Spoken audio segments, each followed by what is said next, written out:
Amén. Quiero invitarle a que vaya a su Biblia y vamos a ir al libro de Job. Está antes del libro de los Salmos, así que si usted toma notas, hoy vamos a hablar acerca de qué hacer cuando nos encontramos en medio de la pérdida. Job capítulo 1, y aunque vamos a leer los versículos en un momento, solo quiero que lo tenga ahí. Si usted toma notas, les dije, vamos a hablar acerca de qué hacer en medio de la pérdida. Bueno, si usted se da cuenta, la temporada de huracanes ya se está acercando más, ¿no? Y cada vez son más las noticias que podemos ver en la televisión sobre los desastres naturales. Bueno, en medio de los huracanes, los tornados, los terremotos y los incendios que azotan este país, usted y yo encontramos testimonios de personas que con gran tristeza y amargura relatan su experiencia que vivieron en medio de estos desastres naturales. Cuando los periodistas entrevistan a los sobrevivientes después de haber experimentado especialmente un incendio, por ejemplo, hay una frase que se repite comúnmente y esa es: lo hemos perdido todo. Lo perdimos todo. Quiero leerles uno de ellos. Un residente en California contó su experiencia en los incendios de San Francisco en el 2020, o sea, es decir, hace 5 años. Él dijo, toda la ladera, dijo él, de la colina estaba en llamas. Todos los árboles ardían, todo rugía como un jet. Y en ese momento comprendimos que era hora de partir. Más tarde descubrimos que nuestra casa había desaparecido. Es muy triste descubrir, dice él, que todo aquello por lo que has trabajado y todo aquello por lo que tus padres trabajaron desaparece en un instante. Te pone a pensar. Esto te brinda un momento para darte cuenta de lo que realmente importa en la vida. Porque lo que creíamos que era importante, dice él, se ha convertido ahora en cenizas. Así que la frase que comúnmente escuchamos en esta clase de testimonios es: lo hemos perdido todo. En la Biblia encontramos la vida de un hombre que lo perdió todo. Ahora, aunque la Biblia no relata los hechos si fueron de semanas, meses o días, la Biblia nos relata la historia de Job. Y si usted puede ir conmigo al capítulo 1, versículo 14 en adelante, la Biblia dice, versículo 13, y un día aconteció que sus hijos e hijas comían y bebían en casa de su hermano el primogénito. Y vino un mensajero a Job y le dijo, estaban arando los bueyes y las asnas paciendo cerca de ellos, y acometieron los sabeos y los tomaron y mataron a los criados a filo de espada. Solamente escapé yo para darte la noticia. Aún estaba hablando cuando vino otro que le dijo, fuego cayó del cielo que quemó a las ovejas y a los pastores y los consumió. Solamente escapé yo para darte la noticia. Todavía estaba hablando y vino otro que le dijo, los caldeos hicieron 3 escuadrones y arremetieron contra los camellos y se los llevaron y mataron a los criados a filo de espada, y solamente escapé yo para darte la noticia. Entonces, dice el versículo 18, entre tanto que hablaba, vino otro que dijo, tus hijos y tus hijas estaban comiendo y bebiendo. Vino en casa de su hermano el primogénito, y un gran viento vino al lado del desierto y azotó las 4 esquinas de la casa, la cual cayó sobre los jóvenes y murieron, y solamente escapé yo para darte la noticia. Así que si hay una frase que pudiera resumir esos versículos que acabamos de leer es: lo he perdido todo. Mire, es cuando perdemos todo que nos damos cuenta que una pérdida, por muy simple que parezca, puede producir en nosotros efectos catastróficos. Afecta nuestra vida de una u otra manera. Ahora recuérdese que la vida, hermanos, está llena de incertidumbres, pero es en medio de esos sinsabores de la vida, en medio de la incertidumbre, que podemos experimentar la presencia de Dios y el propósito de Dios en nuestras vidas. Mire, el salmista escribió en el 139, versículos 7 y 8, ¿a dónde huiré? ¿A dónde me puedo alejar de tu espíritu? Dice él. ¿A dónde yo podría huir de tu presencia? Si subiera a los cielos, allí estás tú. Si tendiera mi lecho en el fondo del abismo, también allí estás. O sea que la presencia de Dios, decía él, llena toda nuestra vida, incluso esos momentos donde lo hemos perdido todo. Es decir, que no hay lugar que Dios no llene con su presencia. No hay circunstancia donde Él nos aliente con su presencia. Y Job es de esas personas que fueron abatidos por la tragedia. Él experimentó la realidad de perderlo todo en carne propia. Al igual que muchas otras historias en la Biblia, déjeme decirle que la historia de Job es conocida incluso por aquellos que no conocen de Dios. Su historia es famosa, porque es una historia de alguien que lo perdió todo. Es una ilustración clara de alguien que se mantuvo en pie incluso cuando no sabía qué hacer en medio de la pérdida. Es que no saber qué hacer en momentos de dificultad definitivamente que es algo terrible, especialmente si otros están involucrados en el asunto, tal y como le ocurrió a Job en su vida. También la historia de Job es conocida por el sufrimiento que alguien puede experimentar en su máxima expresión. Eso es lo que significa la vida de Job. La vida de Job es sufrimiento en su máxima expresión. El problema con muchos de nosotros que sí somos cristianos, que sí conocemos de Dios, es que como hemos leído la historia tantas veces, pensamos que no podemos sacar nada nuevo de ella, obtener nada nuevo de ella. Mire, hermano, le recuerdo que la Biblia se aplica para todos los tiempos y en todas las circunstancias. Y Job es más que una lección que usted encuentra en un libro en la escuela dominical. Job es un hombre que vivió y experimentó la pérdida en su máxima expresión. Ahora, note que la historia es simple y inicia simple. La Biblia dice que Job se levantó una mañana como todas las mañanas lo hacía. Él no pensó que algo iba a ocurrir en ese día. Dice la Biblia que era un día como cualquier otro en la vida de Job, lo que significa que él se había levantado temprano, tal y como lo hacía, para ofrecer holocausto a Dios en favor de sus hijos. Dice la Biblia como solía hacerlo. Mire lo que dice el versículo 5.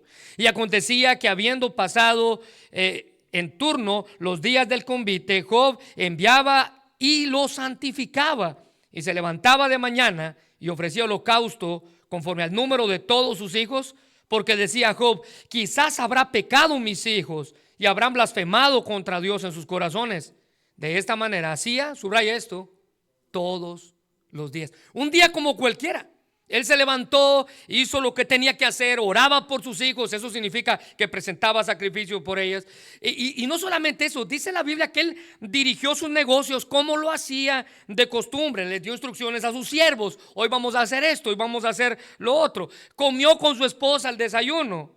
Él enfrentó la vida como si todo estuviera normal, hasta que sobrevino la tragedia.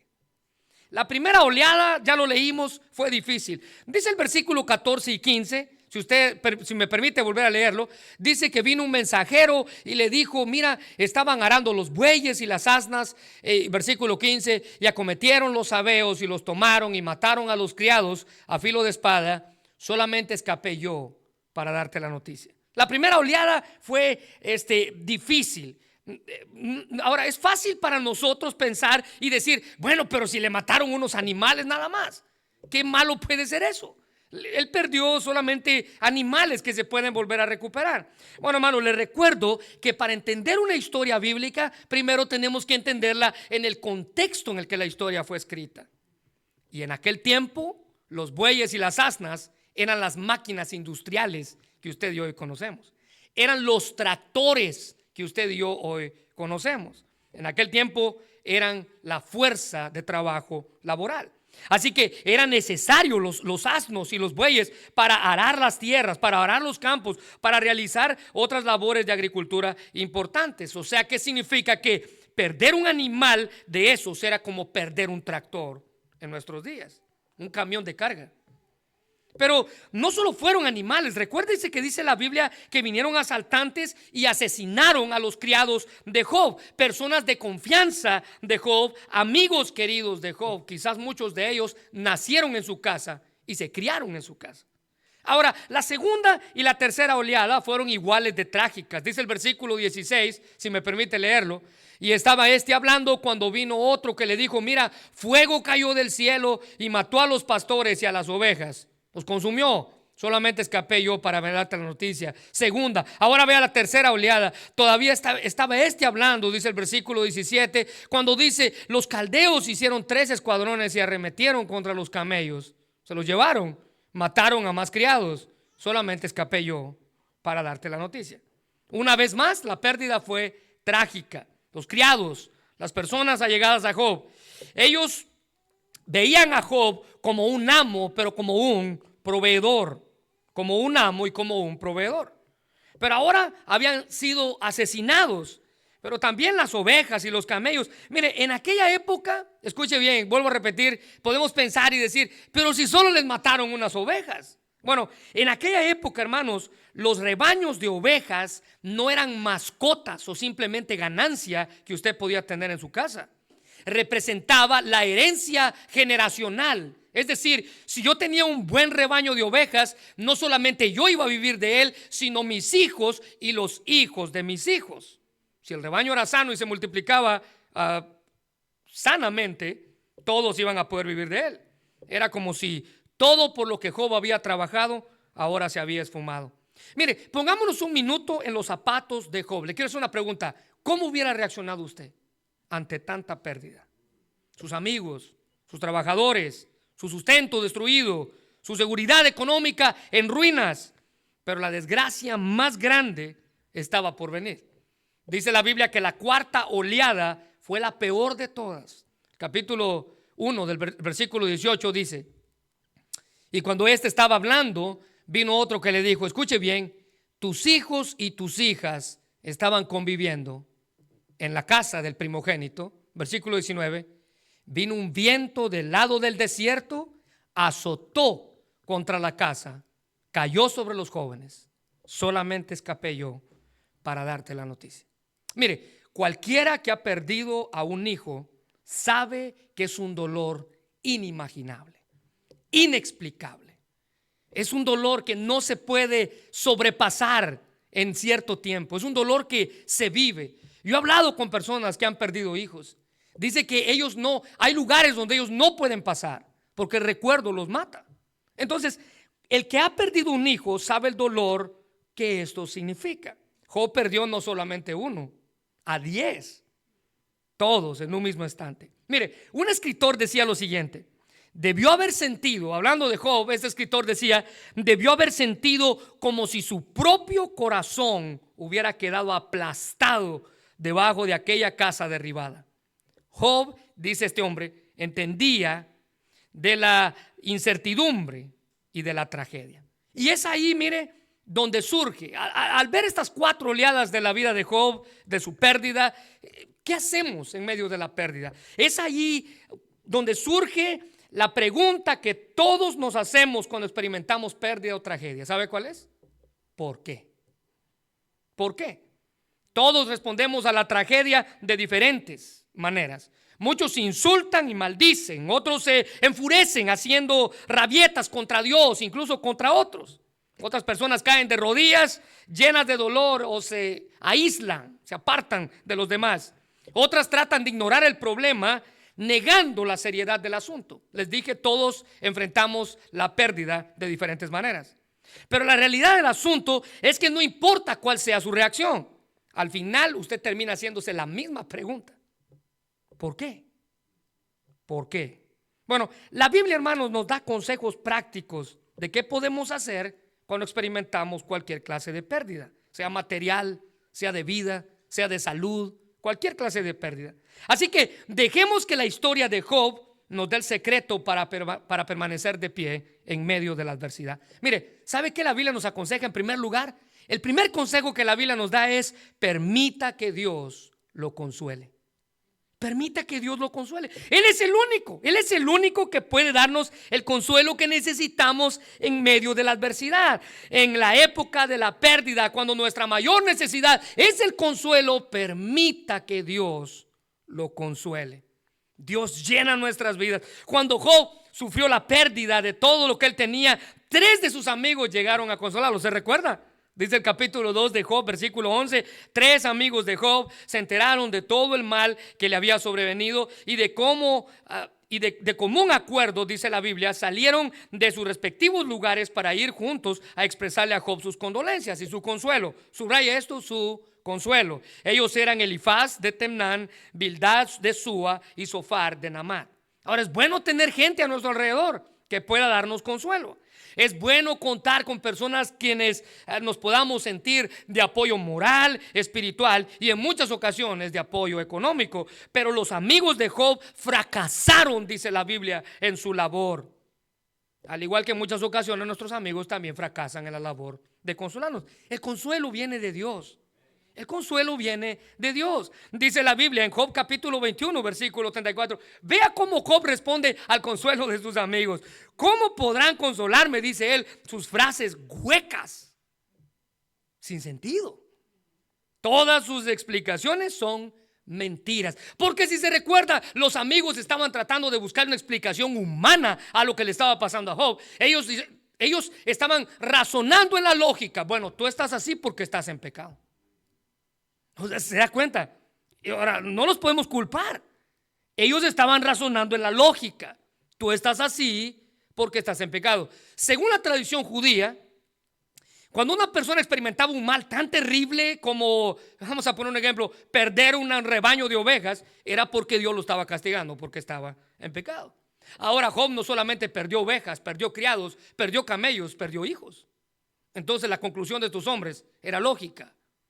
Tú estás así porque estás en pecado. Mire cómo Job anteriormente se había expresado a sus amigos en Job capítulo 16, versículo 2. Ya escuché todo esto antes.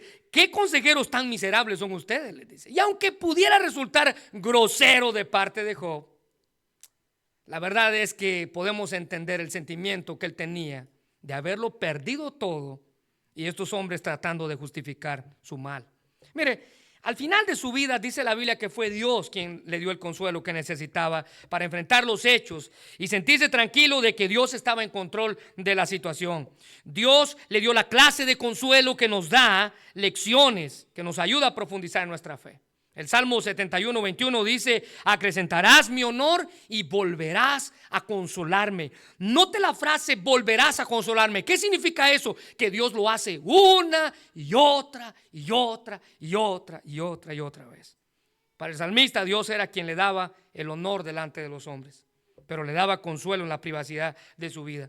Cuando más devastado se sentía este salmista, cuando más adversidad la había experimentado, Dios lo consolaría una y otra y otra y otra y otra vez. El Salmo 94, 19 dice: cuando en mi angustia iba en aumento, tu consuelo llenaba mi vida de alegría. Era Dios quien le daba a su alma la alegría que el salmista necesitaba. Y en el Salmo 119, versículo 50 dice: tu promesa renueva mis fuerzas, me consuelas en todas mis dificultades. Hermanos, es Dios en quien encontramos el consuelo que necesitamos. El apóstol Pablo, recuérdense que él enfrentó toda clase de dificultades, peligros de muerte, persecuciones, hambre. Incluso dice la Biblia que experimentó el abandono de varios de sus colaboradores. ¿Se recuerda? Que cuando él estaba en la cárcel, él expresó que muchos lo habían abandonado. Pero en medio de todo eso, él encontró consuelo en Dios.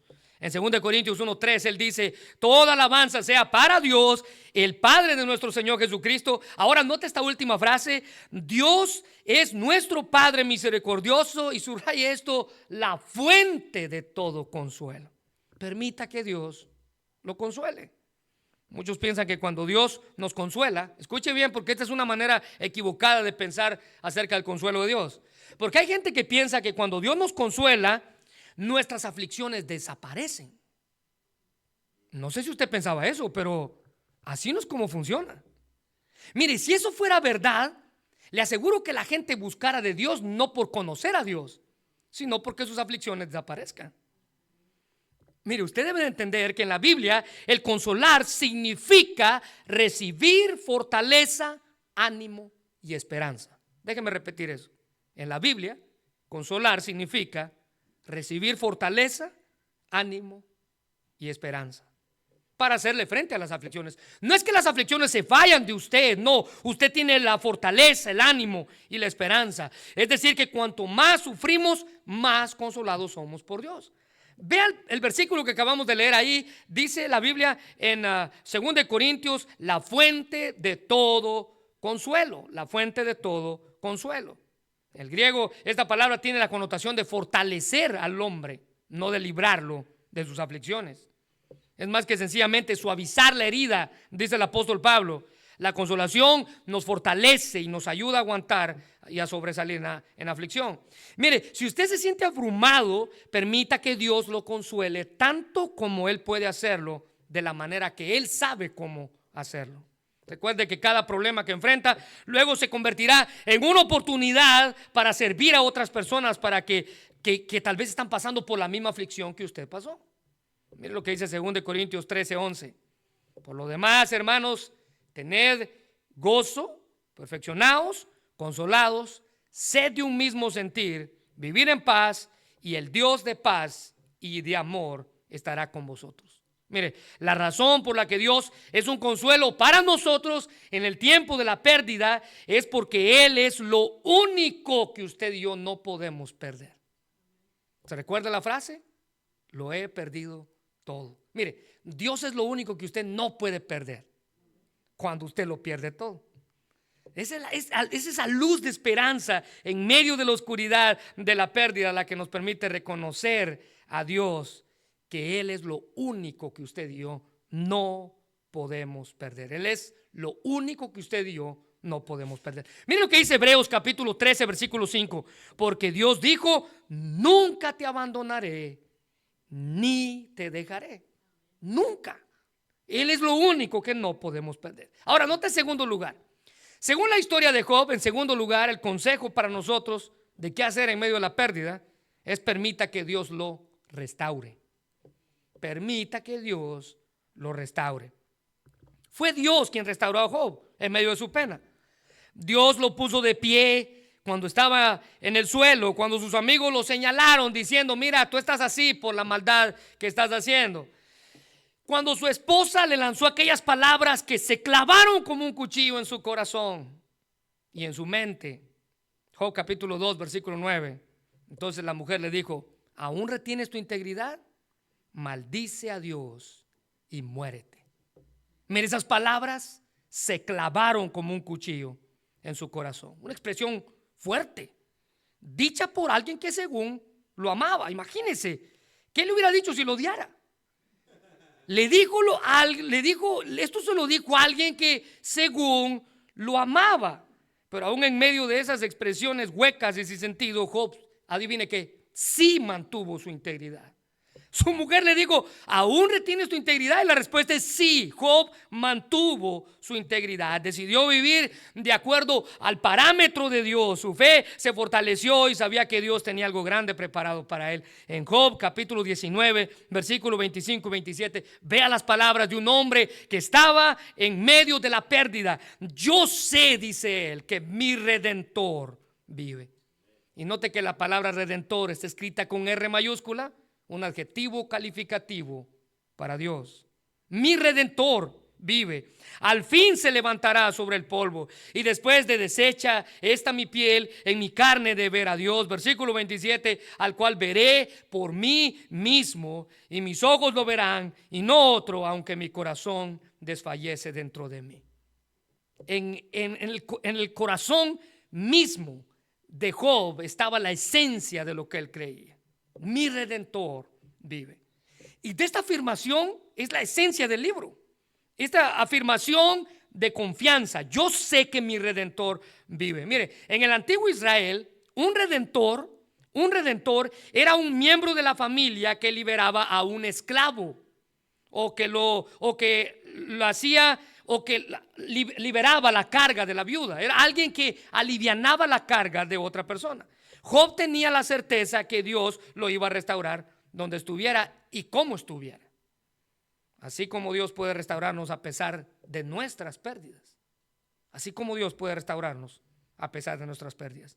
El profeta Joel, en el capítulo 2, versículo 25 y 26, dice: el Señor dice: les devolveré. Note, esto es restauración. Les devolveré lo que perdieron a causa del pulgón, del saltamonte, la langosta y la oruga. Fui yo quien envió ese gran ejército destructor contra ustedes. Nota el versículo 26. Volverán a tener toda la comida que deseen y alabarán al Señor su Dios, que hace esos milagros para ustedes. Nunca más mi pueblo será avergonzado. Es restauración. Eso fue exactamente lo que pasó en la vida de Job. Dios le devolvió en su momento todo lo que había perdido y aún más.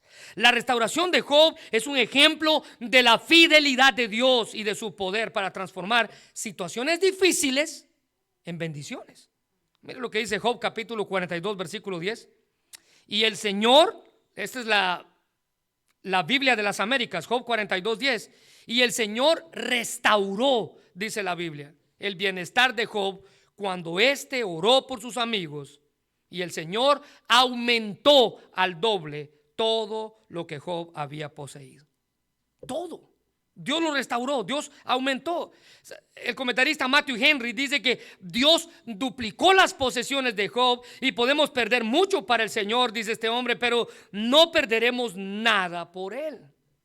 Sea que el Señor nos dé o no salud y bendiciones temporales, y sufrimos pacientemente conforme a su voluntad, al final seremos felices. Mire, nuestra restauración completa puede no ser en esta vida, pero va a pasar. Va a pasar. Dios nos ama y Él es justo.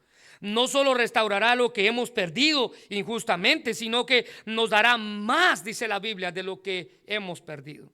Así que necesitamos simplemente agarrarnos de nuestra fe a lo largo de las pruebas. Y solo entonces seremos recompensados por Dios.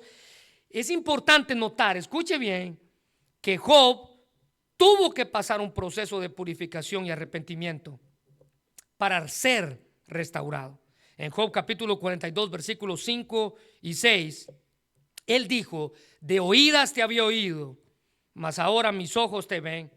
Por tanto me aborrezco y me arrepiento en polvo y en ceniza. Tuvo que pasar un proceso de arrepentimiento. El doctor MacArthur dice que todo lo que le quedaba a Job era arrepentirse. Las cenizas sobre las que aquel quebrantado hombre se sentaba, dice MacArthur, no habían cambiado, pero su corazón sí había cambiado. A pesar de las pérdidas, hay que seguir adelante. No hay lugar, hermanos, para la autocompasión. No hay lugar, no hay espacio para la amargura, no hay espacio para la ira, mucho menos para la culpa. Es triste que en medio de la pérdida lo que más se escucha son sentimientos de culpa. Es que si yo hubiera, es que si no hubiera, fue mi culpa. Se pueden perder nuestras posesiones, pero nunca usted va a perder la fe. Se pueden desaparecer nuestros amigos, pero nunca se va a desaparecer nuestro Dios en medio de la pérdida. Ahora, permítame darle un tercer consejo de la vida de Job. En tercer lugar, Job nos aconseja: permita que Dios lo redirija. ¿Se recuerda que le dije que por qué era la pregunta más común que nos hacíamos? Se convierte en la más común que nos hacemos cuando enfrentamos la adversidad. ¿Por qué? No sé si le ha pasado, pero los niños es la pregunta que más hacen a determinada edad. ¿Y por qué? ¿Y por qué? ¿Y por qué esto? ¿Y por qué lo otro? Los niños nunca se cansan de preguntar ¿por qué? Mientras más crecemos, menos nos gusta preguntar ¿por qué? Los niños preguntan acerca de todo. Los adultos preguntan acerca del sufrimiento y la tragedia, de la pérdida. Cuando llega la pérdida, entonces preguntamos ¿por qué? Les dije, no sé si lo he experimentado en su vida, pero esta es una de las primeras frases que aprendemos. Esta es la expresión que los adolescentes usan cuando empiezan a cuestionar la autoridad de sus padres. A ver, haz esto, y ellos preguntan ¿por qué? ¿Por qué lo tengo que hacer? Exigen una explicación para las reglas. Esta es una de las preguntas que nos hacemos durante las últimas etapas de nuestra vida. Acostado en una cama de un hospital, ya a punto de morir, y ver pasar toda nuestra vida, y lo primero que preguntamos es ¿por qué? ¿Por qué no hice esto? ¿Por qué no amé más? ¿Por qué no abracé más? ¿Por qué no estuve más tiempo con mis hijos? ¿Por qué? Es la frase que ha abatido a los filósofos del mundo, el misterio de los teólogos lo llamaba alguien, la confusión de toda humanidad que no entiende el por qué pasan las cosas en nuestra vida. Pero el por qué también es una expresión que encontramos a lo largo de toda la Biblia. Muchos de los héroes del pasado se hicieron la misma pregunta: ¿por qué?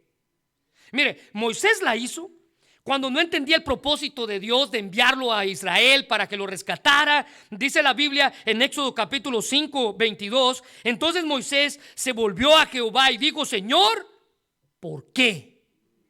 ¿Por qué afliges a este pueblo? ¿Para qué me enviaste? Moisés se la hizo en tiempo de confusión. No sabía por qué Dios estaba pidiéndole que fuera y rescatara al pueblo. Josué también la hizo. La hizo cuando no entendió cómo era posible que Israel había podido derrotar a Jericó, a la impenetrable, aquella gran fortaleza. Josué no entendía cómo ellos pudieron derribar a Jericó, pero un pueblo con 3 letras los diezmó.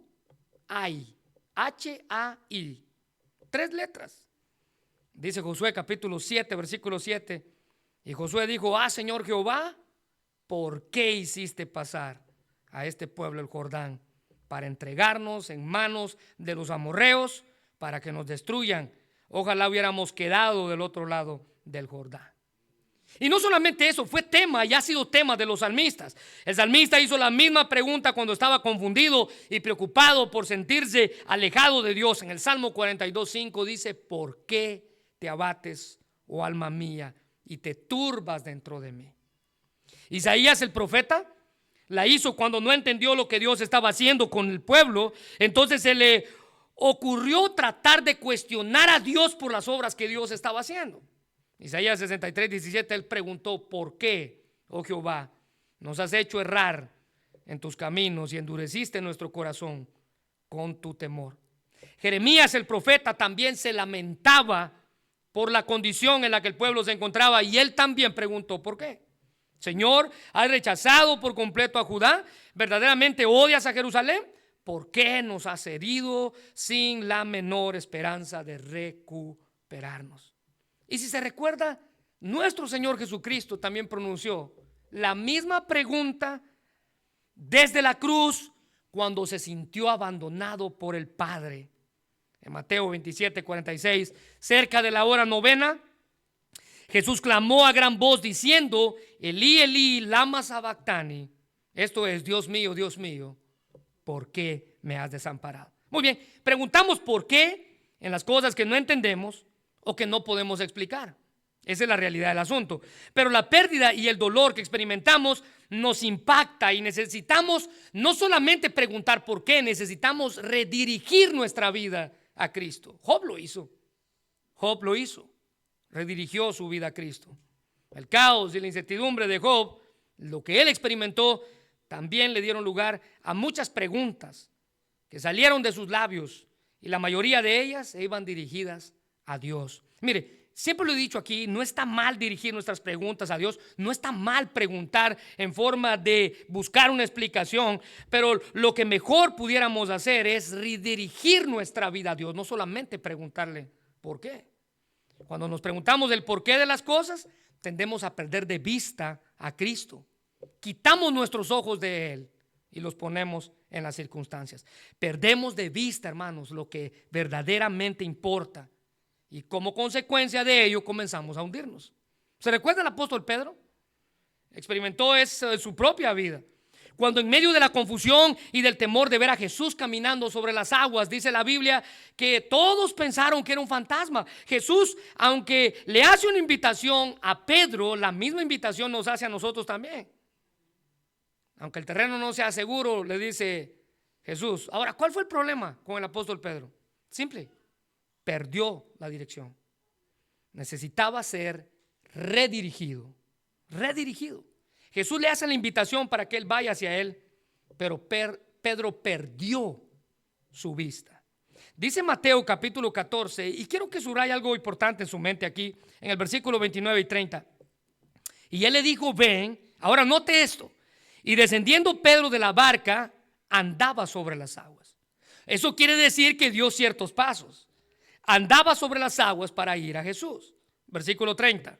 Pero al ver el fuerte viento, tuvo miedo y comenzó a hundirse. Dio voces diciendo: Señor, sálvame. Eso es exactamente lo que nos pasa cuando enfrentamos la pérdida. Cuando experimentamos la pérdida en nuestra vida, cuando enfrentamos el desánimo, la desilusión, escuchamos la voz de Cristo que nos invita a venir y ven, bájate donde estás y ven, pero en el camino nos hundimos. ¿Sabe por qué? Perdemos la dirección. Así que permita que Dios redirija su vida hacia Él. Dejamos que la simple pregunta ¿por qué? Nos hunda. Las dudas son terribles, hermanos. Las dudas se clavan en la mente y como buenos virus de computadora ni se ven, pero están allí. Están allí. Y no solamente están allí, se sienten sus efectos. ¿Sabe usted que cuando una computadora tiene un virus comienza a ponerse más lenta y más lenta y más lenta? Job no dejó que sus dudas lo hicieran perder de vista a su Redentor. Es más, la Biblia dice que no solamente una vez, sino varias ocasiones Job siguió afirmando y reafirmando su fe por medio de la fortaleza que había encontrado en Dios. Mire lo que dice Job, capítulo 1, versículo 20 y 21. Entonces Job se levantó y rasgó su manto y rasuró su cabeza y se postró en tierra y adoró. Él siguió fortaleciendo su fe. Versículo 21, y dijo: desnudo salí del vientre de mi madre y desnudo volveré allá. Y esta es una frase que le dije, la conocen cristianos y no cristianos. Jehová dio y Jehová quitó, sea el nombre de Jehová bendito. Su fe estaba fuerte, fortalecida a pesar de la pérdida. Mira lo que dice Job capítulo 2 versículo 10. Y él le dijo, como suelen hablar cualquiera de las mujeres fatuas, has hablado, ¿qué pues? ¿Recibiremos de Dios el bien y no el mal? Y en todo esto, subraya esto, no pecó Job con sus labios. Su fe estaba fortalecida.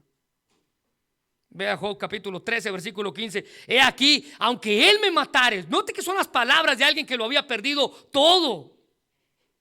¿Se recuerda la frase? Lo hemos perdido todo. Y él dijo, aunque él me matare, en él esperaré. Y por último, en Job capítulo 23 versículo 10. Sin embargo, él sabe dónde yo voy, dice Job.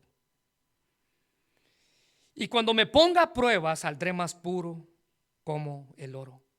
Él entendió al final de su pérdida que Dios estaba en control de todo. ¿Por qué no podemos hacer lo mismo usted y yo? Ahora, mire, no sé si usted ha sufrido alguna pérdida en su vida. Les dije materiales, de salud, personales, cualquiera que sea. Tal vez usted perdió la esperanza ya. En lugar de amargarnos por lo que estamos enfrentando, mejor permita que Dios en primer lugar lo consuele, como Él sabe hacerlo. En segundo lugar, permita que Él lo restaure, tal y como lo ha hecho. Y en tercer lugar, permita que Él lo redirija. ¿Sabe por qué usted se está hundiendo en la pérdida? Porque perdió dirección. Perdió dirección. Él nos ayuda a encontrar el camino de vuelta a casa. Quiero invitarle a que cierre sus ojos. Vamos a orar. Señor, te damos gracias por esta noche y gracias por el privilegio que nos das de escuchar tu palabra. Queremos pedirte, Señor, que este mensaje pueda quedarse en nuestra mente y en nuestro corazón. ¿Qué hacer cuando enfrentamos la pérdida? ¿Qué hacer cuando no sabemos qué hacer? Hoy de tu boca, Señor, hemos escuchado 3 consejos. Necesitamos permitir recibir el consuelo que solamente tú puedes darnos. Ese consuelo que no se compara con nada ni nadie. Ese consuelo que está allí aún en los momentos más difíciles de nuestra vida. El consuelo que viene de Dios. Necesitamos permitir que tú nos restaures. Y aunque estemos de pie o aunque estemos tirados en el suelo, que tú nos pongas en el lugar donde debemos de estar. Un lugar que te honra. No en el suelo, sino de pie, delante de ti y delante de la vida. Pero también, Señor, necesitamos permitir que tú nos redirijas. Perdimos norte. Hemos puesto nuestros ojos en las tormentas, en los truenos, en las olas que azotaban nuestra barca y por consiguiente nos estamos hundiendo. Hemos dejado que la pérdida y los sinsabores de la vida se apoderen de nosotros. Señor, Si hay alguien en esta noche que necesita aplicar estas 3 cosas en su vida, Dios, ayúdanos. Que esto sea un himno para nosotros, un himno de consuelo, un himno de restauración, un himno de dirección. Haz tal y como tú sabes hacerlo, mi Dios. Bendice esta noche este mensaje en el nombre de Jesús. Amén.